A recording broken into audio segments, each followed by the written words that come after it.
I'm going to show two different origami bases that are closely related to each other. And I have 3 pieces of paper here because one of the bases has 2 different methods of making it. And I'm going to show them both because sometimes one way clicks for people and sometimes the other way does. So I'm going to show both methods. So the names of the bases are the Waterbomb base and the preliminary base.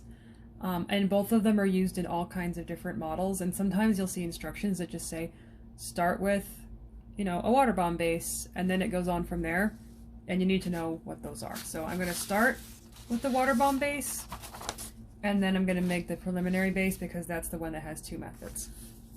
So you have a piece of paper, and these both start off the same way.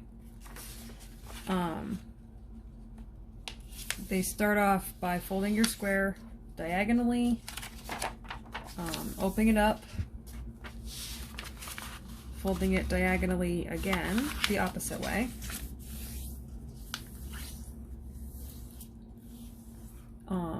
creasing everything very sharply. The sharper the better. Opening that up. Now these are all valley folds. One thing that's helpful is to flip this over so that they're now mountain folds, because we're going to keep folding and we want our new folds to go the opposite way. So these folds point up, we want our new folds to point down.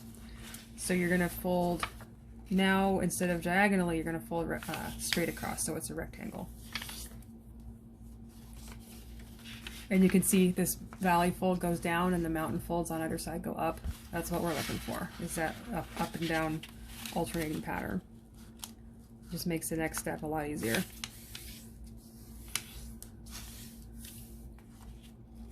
So now you've got this like kind of zigzag configuration.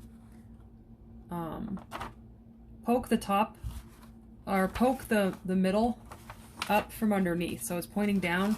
If you poke it up, it gives you like this little tent type thing, and you can see how each side is starting to form a triangle. That's what we want for the Waterbomb base. The Waterbomb base is a triangular base. If you start pushing the sides in, you start to see these triangles widen out. Just push 2 of the sides in, and then flatten that down, and that is the Waterbomb base. This can be used to make all kinds of different things. You can make animals with this. You can make the Waterbomb, which is what it's named after, which is a little box type thing that you could actually put water in and throw it and it would splat out because it's only paper. So this is a Waterbomb base. It's a triangle with 4 flaps and a hollow center, and it's created by squeezing all the sides of your square together. So you can still see the square, and then you just smush all the sides together. So next is the preliminary base. And you're going to see how it's almost exactly the same thing. The only difference is the last step.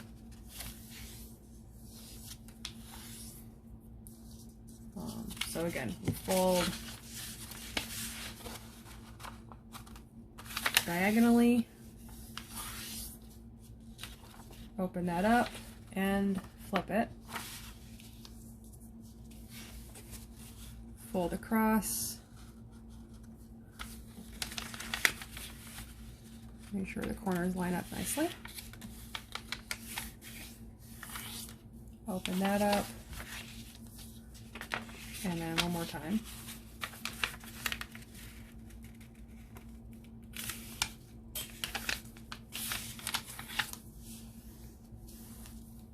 So now we have our same exact configuration. Now last time for the Waterbomb base, we wanted to make the sides touch each other to create this triangle. So we popped that up to make the triangle stand out. On the preliminary base, you don't pop that up. You leave the corners sticking up, because on this one we're not bringing the sides together, we're bringing the corners together. Then you can see when you do that that you're getting a square shape on the sides. So bring all the corners together, and it gives you a preliminary base, which is a square base with 4 flaps and an open bottom. There's other ways to get it to this point though, and I'll show you kind of just how to move this around, and then I'll show you the alternate method. So I kind of gather the corners one at a time just to show it. You can also just take it and like squish it together, or you can flip it over and it's like a little house almost with like roof gables, and you can just squish it from the top as well. But no matter how you bring those corners together, that's the key to making a preliminary base. So here they are side by side. They're related. The only difference is how you finish them off. So I'll show you guys one more method of making this. A lot of instructions will show you this method as their beginning part. It took me a long time when I saw some of these instructions to realize that they were making a preliminary base, because it looked very different from this method that we just used, and it confused me. So I'm going to show it, so if you encounter this in instructions, you'll know what it's talking about. So you crease it and open it up the same as before. You fold it across, same as before, but then you don't open it up again. Here's where you start doing something new. So you've got 2 sides.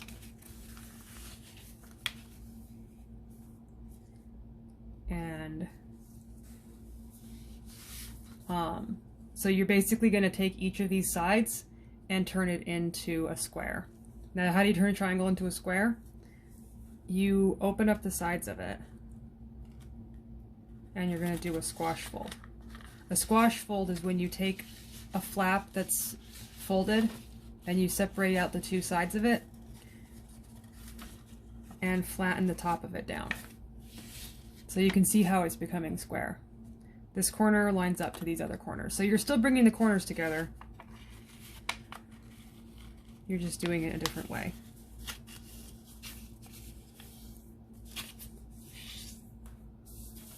So that's one squash fold, and it's got now 3 of our corners are touching. We just need to get this corner to touch the other ones. And how do you do that? Same way. You open up this flap,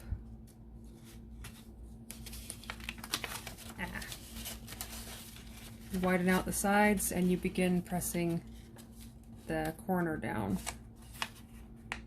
Match it up to all the other corners.